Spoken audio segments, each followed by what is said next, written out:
positivo, porque habíamos mencionado que el brazo derecho es positivo, entonces el lado opuesto es negativo. Este sistema es útil que ustedes tengan en mente para poder sacar el eje eléctrico.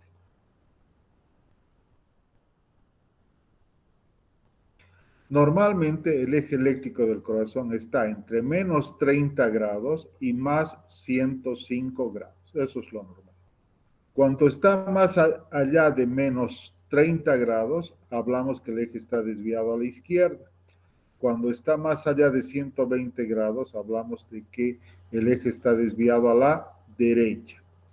Y cuando está en esta área, hablamos de que tiene un eje indeterminado.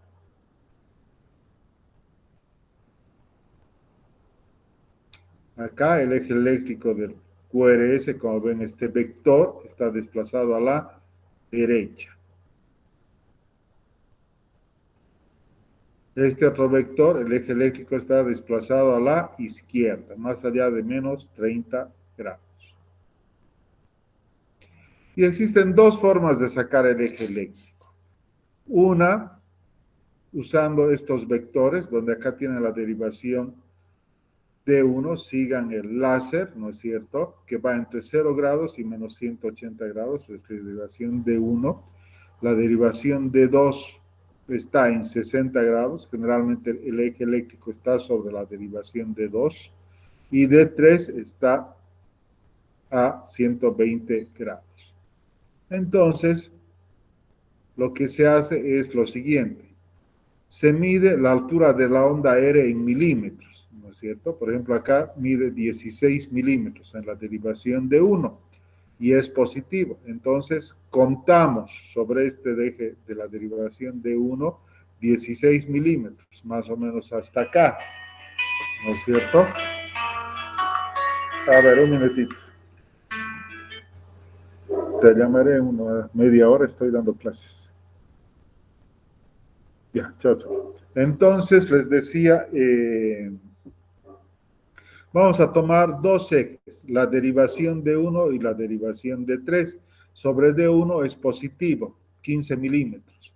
Y sobre D3, digamos que es positivo como 10 milímetros. Entonces, sacamos un eje de coordenadas, ¿no es cierto? Y en la intersección va a estar el eje eléctrico. Esa es una manera de sacar el eje eléctrico. Normalmente con dos derivaciones, la derivación de 1 y la derivación de 3. A veces hay personas que sacan con la derivación ABF, pero no es lo correcto, tiene que ser con la derivación de 3, porque estamos usando las derivaciones bipolares. Pero existe otra manera de sacar el eje eléctrico y es dividir el plano frontal en 4 cuadrantes, ¿no?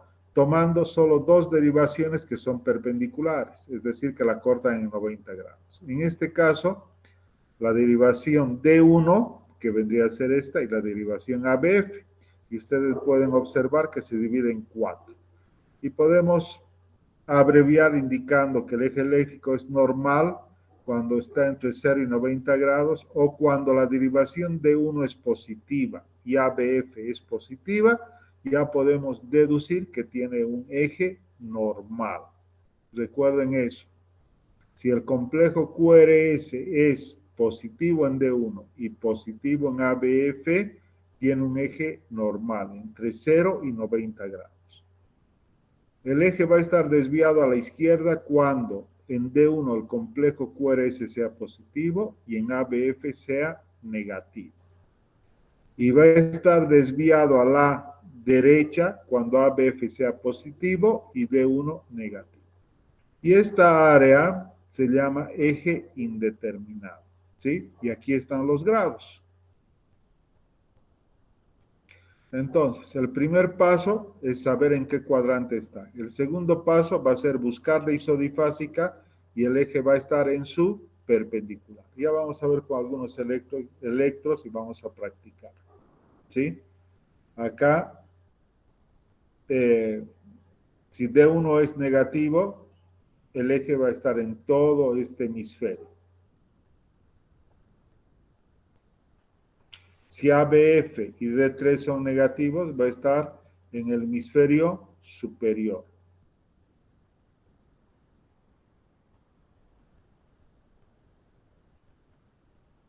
Cuando el eje está desviado a la izquierda, lo que vamos a tener es, por ejemplo, que la derivación ABL tiene un complejo QRS muy importante y obviamente ABF va a ser negativo.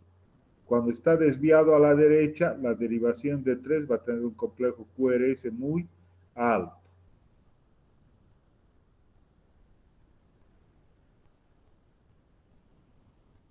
Otra forma relativamente rápida de poder saber dónde está el eje es medir la amplitud del complejo QRS en las 3 derivaciones bipolares, D1, D2 y D3. Donde esté más alta, ahí va a estar seguramente cercano el eje. Y entonces mencionábamos para qué nos sirve sacar el eje. El eje puede estar desviado a la derecha o a la izquierda. Y hay varias causas. A la derecha por una causa mecánica, por ejemplo, en la inspiración, en el enfisema. Pero quiero que recuerden estas 3 causas de desviación del eje a la derecha: la hipertrofia ventricular derecha, el bloqueo de rama derecha y el hemibloqueo posterior izquierdo. Estas otras son mucho menos frecuentes, pero estas 3 sí. Hablamos de enfisema porque al haber un aumento de volumen de los pulmones, el diafragma desciende y empuja el corazón hacia la derecha, y por eso el eje está desviado a la derecha. El eje está desviado a la izquierda, por ejemplo, cuando hay ascitis, cuando sucede lo contrario, cuando el abdomen es muy globuloso y empuja el diafragma hacia arriba, el corazón se horizontaliza y el eje va hacia la izquierda. Pero también necesito que recuerden estas 3 causas: la hipertrofia ventricular izquierda, el bloqueo de rama izquierda y el hemibloqueo anterior izquierdo. Algunas formas de Wolff, Parkinson, White también pueden desviar el eje. Bueno, acá tenemos un electrocardiograma. Entonces hemos dicho que tenemos que sistematizarnos para la descripción. El ritmo. Entonces decimos ritmo sinusal cuando la onda P es positiva en D1 como se ve acá, positiva en D2 como se ve acá, positiva en ABF y negativa en ABL. Cuando se cumplen esos criterios ya decimos que tiene un ritmo sinusal, que el estímulo parte del nódulo sinusal. Y casi todas las mediciones hemos indicado que se hacen en la derivación de 2. Hay que medir la duración de la onda P y la amplitud. Acá es normal. Debemos medir el intervalo PR. Y ahora sí podemos dedicarnos, por ejemplo, al eje eléctrico. El eje eléctrico les he indicado que hay 2 maneras de sacar. Traten de familiarizarse con una. La más fácil para mí es esa de los cuadrantes. Y vemos en qué cuadrante está. En este caso de 1 es positivo o negativo. Positivo. Positivo. Y ABF es positivo. Positivo también. Entonces ahí podemos decir que el eje está entre 0 y 90 grados. Es decir, con esta derivación y esta otra ya sabemos en qué cuadrante está. Luego buscamos la isodifásica. No hay una isodifásica clara, pero el complejo QRS más alto está cerca de D2, podemos decir que está más o menos en 60 grados. Luego se mide el intervalo, la duración del complejo QRS, el segmento ST, que normalmente no se mide, pero ustedes vean que es ascendente, la onda T, que sigue la polaridad del complejo QRS, y se mide el intervalo QT, que es normal. Entonces podemos decir que este electrocardiograma es normal. Acá, lo propio. Como estamos en esa idea de medir ejes, vemos el complejo QRS. En D2 es positivo. Sí. El complejo QRS es positivo, ¿verdad? Y en ABF es positivo.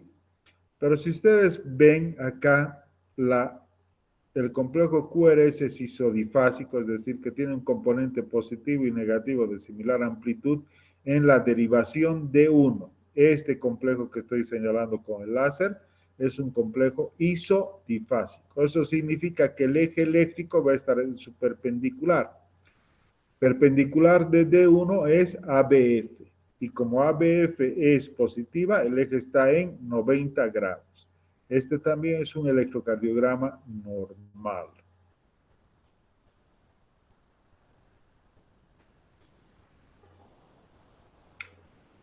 A ver, ¿quién me dice en qué cuadrante está el eje eléctrico? Derecho. ¿Derecho? No. Tiene que ser el rango normal. ¿Qué dices? Rango normal por D1 y ABL. No. Desviado a la izquierda. Eso, perfecto. Desviado a la izquierda. ¿Por qué? Porque D1 es positivo y ABF, que es esta, es negativa. Entonces el eje está desviado a la izquierda. ¿Qué causas hemos dicho que son las más frecuentes? Wall Parkinson White. No. Bloqueo de rama. Hipertrofia ventricular izquierda. Hipertrofia ventricular Bloqueo de rama izquierda, izquierda y después la hemibloqueo otra anterior es izquierdo. hemibloqueo anterior anterior y el izquierdo. bloqueo rama izquierda, ¿no? Entonces tiene un hemibloqueo anterior izquierdo y lo que ven tiene aparte de eso una bradicardia, tiene un corazón lento.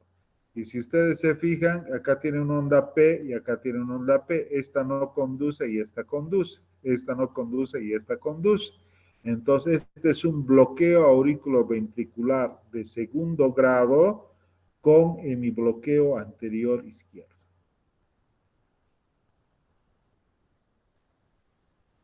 De acá, ¿quién me dice dónde está el eje?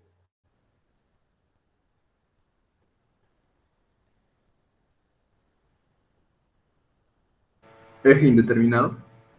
No. No. No. Tiene a ver. ¿Cómo es el complejo QRS en D1? Sí. ¿Positivo o negativo? Negativo. ¿Y cómo es en ABF? Isodifásico. Bueno, podríamos decir que es, si quieren, ya isodifásico, ligeramente positivo. Eso significa que al ser D1 negativo, el eje está desviado a la derecha, a la extrema derecha. Entonces, ¿cuáles eran las causas de eje desviado a la derecha? Un enfisema mecánica. Hipertrofia ventricular derecha. Bloqueo de rama derecha. Izquierdo. Y en mi bloqueo posterior izquierdo, este paciente tiene una hipertrofia ventricular derecha por estas Rs altas en B1. ¿Ya?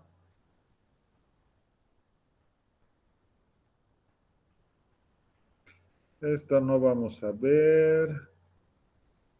Esta tampoco. Esta podemos ver. A ver, ¿es un ritmo regular o no?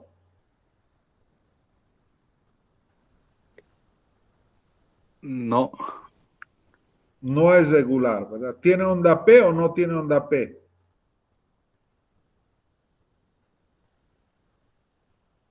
No tiene onda P, ¿verdad? No tiene onda P. Porque cuando vean la onda P las van a ver de la misma morfología y a la misma distancia. No tiene onda P y el ritmo es irregular. ¿Y el eje eléctrico dónde está? A ver, ¿quién me dice dónde está el eje eléctrico?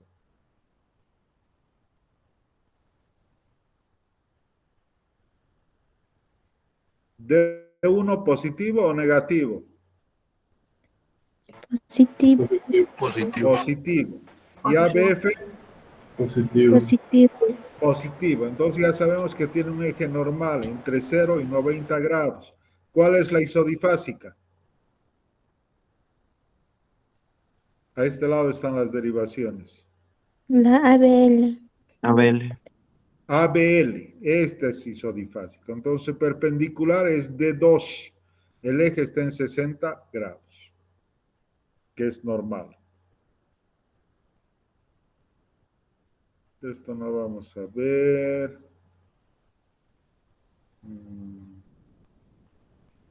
Pasamos.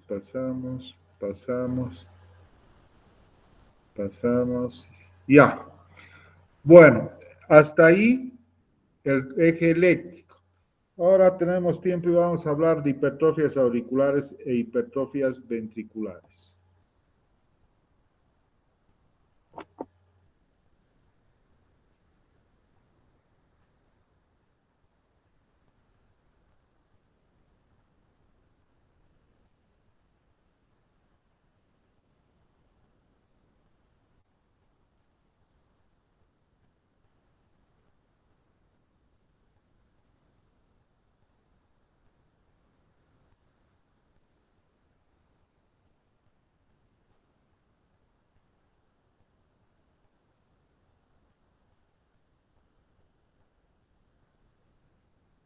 ¿Se ve la pantalla? Sí, Sí, doctor. doctor. Se ve, ¿verdad? Bueno, vamos a hablar entonces al siguiente tema de agrandamientos auriculares y agrandamientos ventriculares. Hablamos de la onda P, que viene a ser esta, que normalmente hemos dicho es positiva en D1, en D2 y en ABF. En D3 puede ser positiva o negativa y en B1 puede ser bifásica. El eje eléctrico de la onda P no los voy a pedir, la duración va entre 0.08 a 0.10 de segundo, eso es lo que ya mencionamos ayer, y la altura hasta 2.5 milímetros. Acá estamos viendo, entonces esta es la onda P y esta es la altura. Tiene esta 1, 2, casi 3 milímetros de altura, es decir, un poquito alta. Y de ancho tiene 1, 2, menos de 0, hasta 0,10. Y la primera parte de la onda P corresponde a la despolarización de la aurícula derecha. Y la segunda parte de la onda P corresponde a la despolarización de la aurícula izquierda.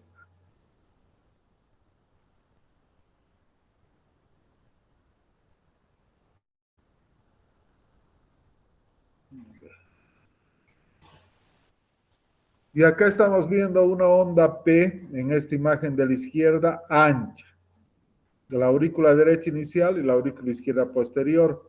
Esta es una onda P medio bifásica y esta onda P se llama onda P mitral y es característica del agrandamiento auricular izquierdo, como se ve acá, onda P mitral, y esto generalmente se ve en la derivación D2 y en la derivación B1. La primera parte hemos dicho corresponde a la aurícula derecha, esta que estoy señalando, y la segunda parte a la aurícula izquierda. Y el componente de la aurícula izquierda está grande, entonces agrandamiento auricular izquierdo. Causas de agrandamiento auricular izquierdo. ¿Quién me dice? ¿Por qué Estenosis motivo mitral. puede crecer la aurícula izquierda?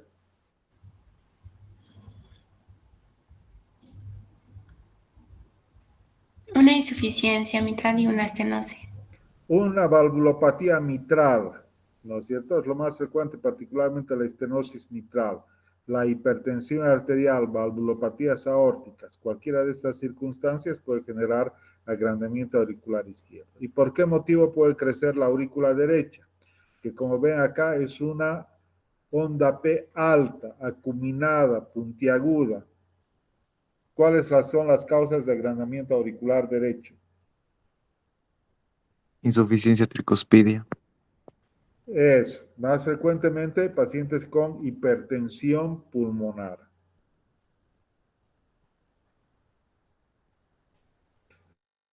Entonces, el agrandamiento auricular derecho se llama onda P pulmonar debido a que se presenta en padecimientos pulmonares crónicos, ¿cierto? Fibrosis pulmonar, personas que fuman, ¿no? Es frecuente, por ejemplo, observar en los pacientes que han trabajado en la mina. Y algunas patologías congénitas como la tetralogía de Fallot, la estenosis pulmonar primaria o la enfermedad de Epstein. Y acá estamos viendo la onda P, vean, alta y picuda. Generalmente se ve mejor en D2, D3 y ABF. ¿Sí? Esta imagen, traten de captarla y tiene una altura de 3 milímetros. Hemos dicho como mucho la onda P debe medir 2.5 milímetros, pero acá mide 3 milímetros. Entonces es una onda P pulmonar.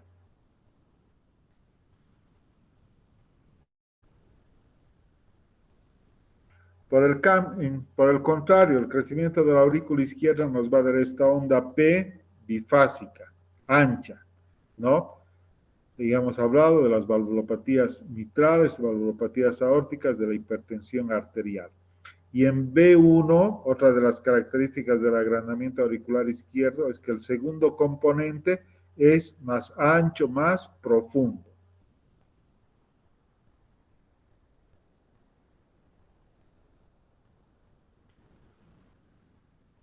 ¿Y este es un agrandamiento auricular izquierdo o derecho? Izquierdo. Izquierdo. P mitral.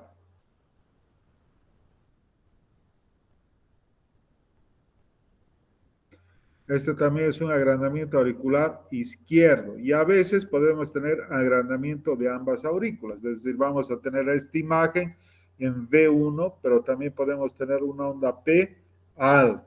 Por ejemplo, en las valvulopatías, en la estenosis mitral, que después progresa a una hipertensión pulmonar.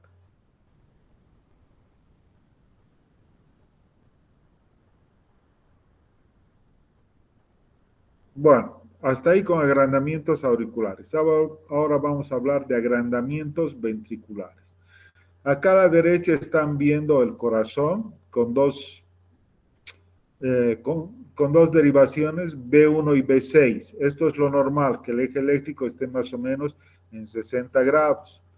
Pero cuando este ventrículo izquierdo aumenta su masa muscular y crece, este vector de despolarización se desplaza a la izquierda, ¿no es cierto? Y genera electrocardiográficamente en V1 unas ondas S profundas, porque acá está V1 y este vector se está alejando. Si se aleja, nos da una onda negativa, y como es un vector muy importante, va a tener S profunda. Y como se está acercando a V6, nos va a dar una onda R muy alta. Y aparte de esto, en la despolarización podemos observar un ST infradesnivelado con T negativa. Por el contrario, en la hipertrofia ventricular derecha, el eje se va a la derecha. Eso quiere decir que se acerca V1. Y en V1 vamos a tener ondas R muy altas. Lo normal es la figura de arriba. Una onda pequeña y una onda S importante. Pero cuando hay hipertrofia ventricular derecha por este vector, la onda R es muy importante, ¿ya? Y en V6 vamos a tener esas S profundas. Esas son algunas características del agrandamiento ventricular izquierdo y agrandamiento ventricular derecho. Causas de agrandamiento ventricular izquierdo. ¿Qué me dicen? ¿Por qué puede crecer el ventrículo izquierdo? Valvulopatías aórticas. Valvulopatías aórticas, la hipertensión arterial, alguna enfermedad congénita, ¿alguien se le ocurre? Tetraplegia de Fallot. No. Para que crezca el ventrículo izquierdo quiere decir que tiene que haber una obstrucción al tracto de salida o un aumento de la resistencia periférica sistémica. La coartación aórtica, esa es una cardiopatía congénita. Nuevamente el gráfico, la despolarización, esto es lo normal, ¿no? Por ejemplo, si esto es una B6, Q, RS y una onda T positiva, ¿no? En la hipertrofia ventricular izquierda, este complejo QRS es más alto, pero la repolarización cambia, ¿no? Cambia el vector de repolarización y por eso el ST se hace infradesnivelado con T negativa. Normalmente, para la despolarización existen tres vectores, el vector 1, el vector 2 y el vector 3. El vector 1 se origina de la rama izquierda y va de izquierda a derecha, y es un vector chiquito, y en D1 nos da una onda R pequeña. El vector D2 es un vector más grande y nos da esta S profunda en V1. Y este vector 3 a veces nos da una onda de pequeña acá, eso es lo normal. en la hipertrofia ventricular izquierda,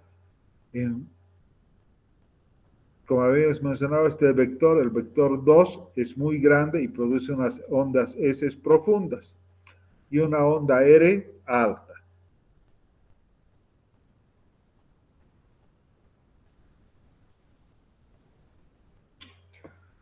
Y cuando hablamos de agrandamiento ventricular izquierdo, existen ciertos signos, ciertos elementos que nos van a hacer el diagnóstico. Debemos tomar todos en cuenta.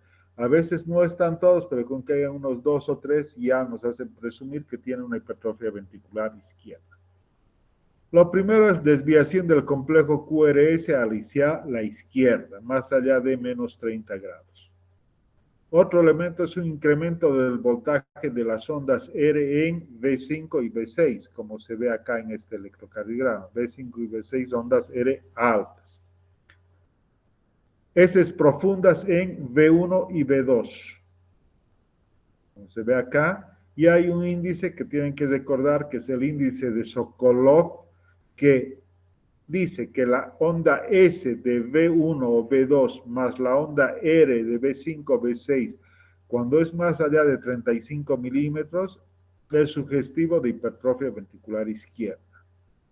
Este estado de afección intrinsecoide no vamos a ver. Este plano de desviación de transición tampoco. Y esto sí que es importante, las anormalidades de la depolarización ventricular, ¿no? Generalmente las desviaciones que registran mejor la despolarización del ventrículo izquierdo es D1, ABL, B5 y B6. Si ustedes vean, por ejemplo, esta B6, este CT infradesnivelado con T negativo, eso se llama alteraciones secundarias de la repolarización.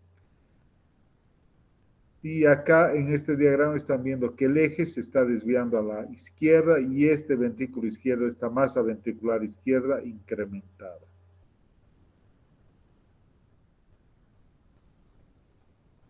Acá tienen un electrocardiograma.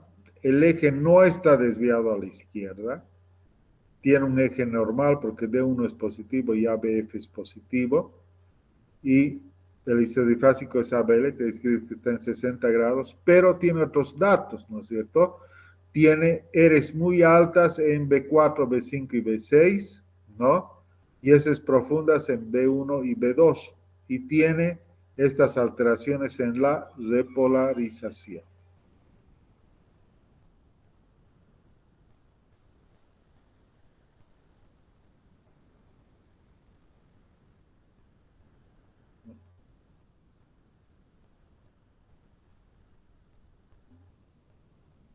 Bueno, también existen otro tipo de criterios y otro criterio es este score de Zomlig-Estes, ¿no?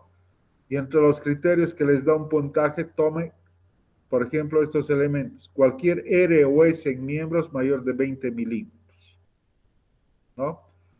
O S en B1 mayor de 30 milímetros, o R en B5 mayor de 30 milímetros. Cambios del ST que hemos comentado hace un momento. Pero cuando las personas toman digoxina, ya se pueden presentar alteraciones en las repolarizaciones y que esas no las tomen en cuenta. Si tiene un agrandamiento auricular izquierdo, posiblemente también va a ir acompañado de un agrandamiento ventricular izquierdo. El eje desviado a la izquierda, hemos dicho más allá de menos 30 grados. La duración del complejo QRS también puede jugar un papel importante, mayor de 90 milímetros.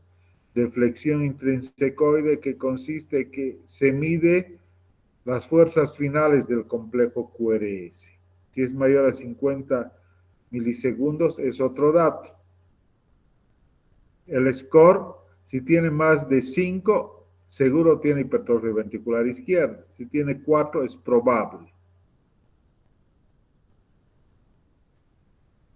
Y acá estamos viendo este electro, a ver qué criterios tiene. ¿Quién me dice? ¿Tiene eje eléctrico desviado a la izquierda? ¿Sí o no?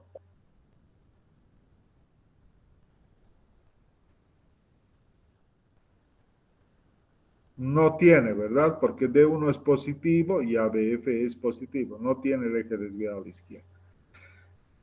Medimos el índice de Sokolov, mayor, hemos dicho, la onda R de B5, B6 más la S de B1, B2. Medimos B5, por ejemplo, acá tiene 5, 10, 15, 20, 25, casi 30. Y sumamos acá la S, 35, 40, 45, 50. Entonces este criterio sí cumple. Tiene un Sokolov positivo. Alteraciones en la depolarización. Vean la derivación de 1 a BL, B4, B5 y B6. Con esta T negativa y este T infradesnivelado. También cumple. Las derivaciones de las extremidades mayores a 30. 5, 10, 15, 20, 25 no cumple. Otro criterio dice la onda de R en D1 más la S de D3 mayor a 25. Acá 5, 10, 15, 20, 25, 28. Ese sí cumple. Entonces, este ya nos habla de una hipertrofia ventricular izquierda.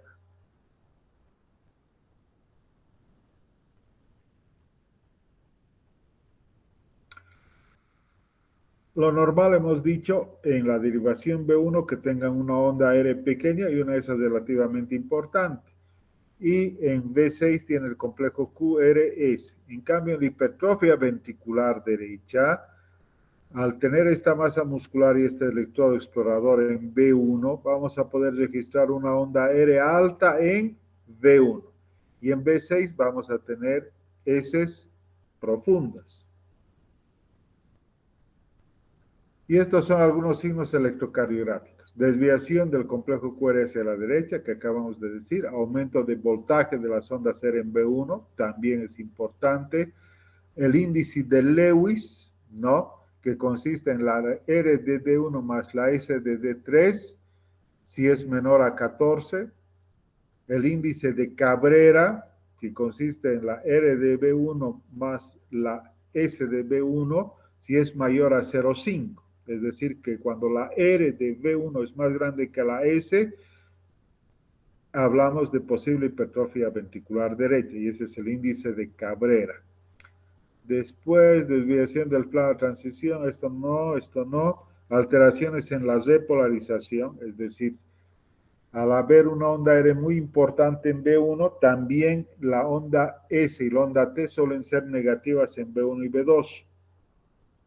Y cuando tenemos algún signo de agrandamiento auricular derecho, también es un signo indirecto de hipertrofia ventricular derecha. ¿Dónde está desviado el eje en este electro? Derecha. Derecha. Entonces ya tenemos un criterio. ¿Cómo es la onda R en B1 y B2? El complejo QRS. Alta. Altos. Tiene una onda R muy alta, muy importante. Y en B5 siguen persistiendo las ondas S, en B5 y B6. Entonces, hipertrofia ventricular derecha. ¿Sí? Así se ve.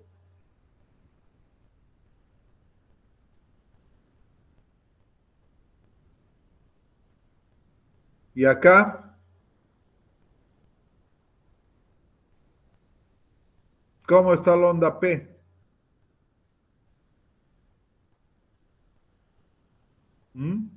¿Cómo es la onda P? Picuda, alta. Alta, picuda. Entonces, hipertrofia auricular derecha. ¿Dónde está el eje? A la derecha.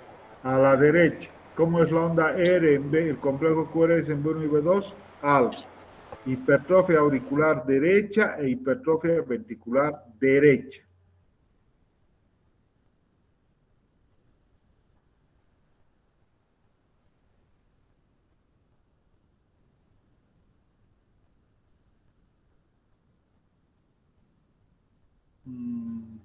Lo mismo, hipertrofia ventricular derecha. Y este sí es un electro de un paciente. ¿Dónde está desviado el eje?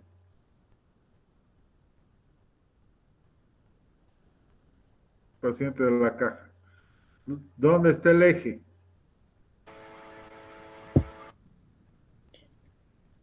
D1, ¿cómo es? ¿Positivo o negativo? Negativo. Negativo. ¿Y ABF es? Positivo.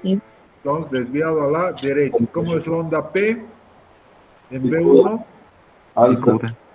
alta. Entonces, agrandamiento auricular derecho. Tiene una onda R alta en B1 y en B2, más hipertrofia ventricular derecha, con estas alteraciones de la despolarización. ¿Sí?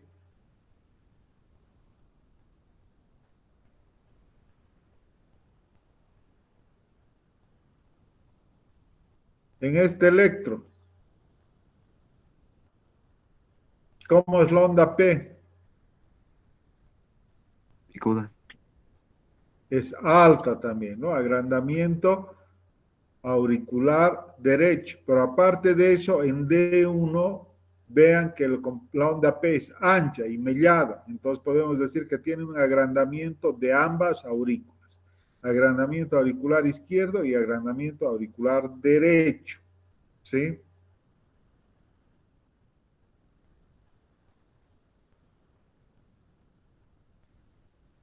Esto pasamos. Bueno, ¿alguna pregunta hasta acá?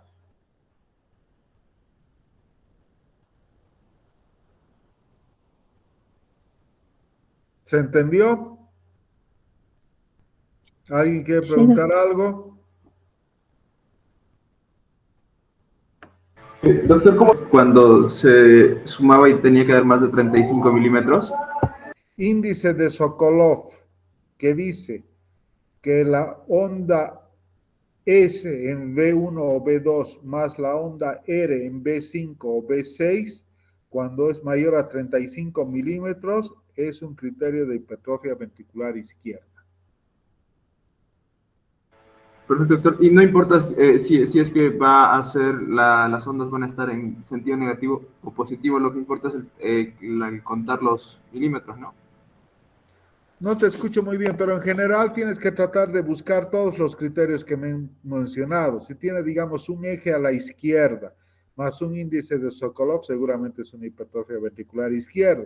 Y si tienes agrandamiento auricular izquierdo, lo propio.